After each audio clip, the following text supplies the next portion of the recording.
Non, non. Au nom du Père et du Fils et du Saint-Esprit. Amen.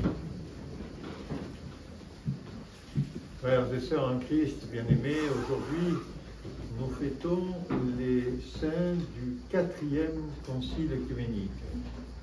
Pour vous aider à vous repérer, pour ceux qui ont oublié, nous sommes au 5e siècle, en 451, à Chalcédoine. Sont réunis là, les comptes ne sont pas toujours les mêmes selon les lectures que nous ayons, mais en gros, probablement un peu plus de 500 évêques, 530 dit-on, très majoritairement des évêques d'Orient. Il semble qu'il n'y ait eu que peu d'évêques d'Occident lors de ce concile œcuménique convoqué par l'empereur. Mais il y en avait 4, semble-t-il. Donc c'était bien un concile œcuménique puisque toutes les églises sœurs étaient présentes. Et il s'agit, lorsque ils sont réunis là, de mettre un peu un point final. Il y aura d'autres conciles derrière, 3 autres, nous le savons, jusqu'en 787. Mais dans ce concile-là, tout particulièrement, on doit arriver à finaliser, entre guillemets, qui est le personnage du Christ et qui est-il vraiment, puisque vous savez que si nous ne sommes plus au moment des grandes hérésies, celle d'Arius par exemple, plutôt, et d'autres, nous sommes encore dans la confrontation à une doctrine qui est portée par Eutychès qui dit qu'en fait le Christ a une seule nature, c'est une nature divine. Vous comprenez très bien que si le Christ avait une seule nature et qu'elle était divine, ça poserait un problème essentiel d'un point de vue dogmatique et théologique pour notre foi. Parce que c'est bien parce que le Christ était un homme qu'il a épousé une nature humaine. On dit d'ailleurs, et c'est une des conclusions du Concile, qu'il a 2 natures inséparables, indissociables, sans domination de l'une et de l'autre, mais une nature divine et une nature humaine. S'il n'avait qu'une nature divine, ça poserait vraiment la grande question de la réconciliation de Dieu avec son peuple. Et c'est bien parce que c'est un homme qui est descendu, un homme pleinement homme et pleinement Dieu, que Dieu s'est réconcilié avec son peuple. Et nous avons été sauvés, parce que si c'était Dieu tout seul qui était venu, comment les hommes auraient-ils été sauvés? Par la montée sur la croix du Seigneur, et puis sa résurrection au 3e jour, et puis son élévation au ciel. Le mystère est effectivement un mystère.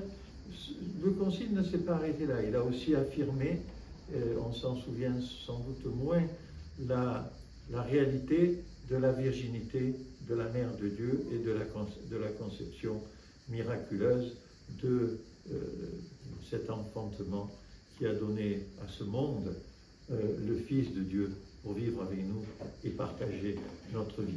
Vous savez que c'est extraordinaire parce que nous oublions parfois cela. Mais si le Christ venait aujourd'hui, on lui dirait bonjour, on le suivrait. Peut-être pour les plus courageux d'entre nous, puisque rappelons-nous que ceux qui ont tout abandonné, y compris leur famille, leur métier, pour suivre le Christ, il fallait un grand courage.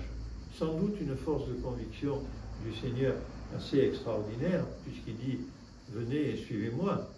Mais est-ce que nous serions, nous, comme ça? Mais c'est quand même aujourd'hui ce que nous fêtons tout particulièrement en ce 5e dimanche après la Pentecôte, qui est traditionnellement celui de la fête des saints du 4e Concile œcuménique. Ce que nous fêtons, c'est cette merveilleuse, ce miracle, ce mystère extraordinaire de ce Fils qui est venu, ce Fils de Dieu qui nous a été donné dans une double nature indissociable, mais pleinement homme et pleinement Dieu, sans qu'à aucun moment l'une et l'autre soient en contradiction ou ne s'opposent l'une à l'autre. Effectivement, au terme de ce concile, la question des monophysites, ce que l'on a appelé comme cela, eh bien effectivement, elle est tombée et tout le monde a adhéré à la même foi. Le risque de ne pas avoir la même foi de façon très précise, je dirais au millimètre ou au mot près, eh bien c'est qu'effectivement, nous nous éloignons de l'Église du Christ, de l'Église universelle. Et nous savons qu'au fil des temps, certaines églises se sont éloignées parce qu'il y avait des petits bouts de ce qui était la croyance commune et arrêtée par les saints-pères. Il y avait des petits bouts sur lesquels on s'opposait et sur lesquels on n'était plus en pleine communion. L'Église du Christ, c'est celle pour laquelle nous sommes en pleine communion. Nous avons les mêmes sacrements, nous croyons aux mêmes mystères ou aux mêmes signes, comme nous le dit Jean. Et frères et sœurs en Christ, comme vous l'avez entendu à la fin de la lecture de l'épître, je pense que c'était la deuxième, celle de Paul, à moins que ce soit la première, c'est ceux dont nous avons reçu mission de témoigner. Nous sommes les témoins de l'Évangile et de la parole du Christ et de sa vie. Rappelons-nous chaque fois, chaque jour, lorsque nous sommes en présence dans notre entreprise, dans la rue, dans une conversation avec des gens que nous connaissons, des amis peut-être, rappelons-nous que c'est ceux dont nous devons témoigner. Nous devons en témoigner par notre attitude, par nos paroles, par notre amour que nous exprimons pour les autres, par notre paisibilité, par notre manque notre absence de domination sur l'autre. Finalement, tout ce que nous confessons, vous savez, pour lequel nous implorons le Seigneur dans la prière de Saint Éphrem le Syrien. C'est ça qui nous est demandé. C'est ça qui nous est demandé par les saints-pères, c'est ça qui nous est demandé par les textes que nous avons lus aujourd'hui. Soyons nous-mêmes des pères de ce concile éternel qui est celui qui parle de Dieu au monde, frères et sœurs.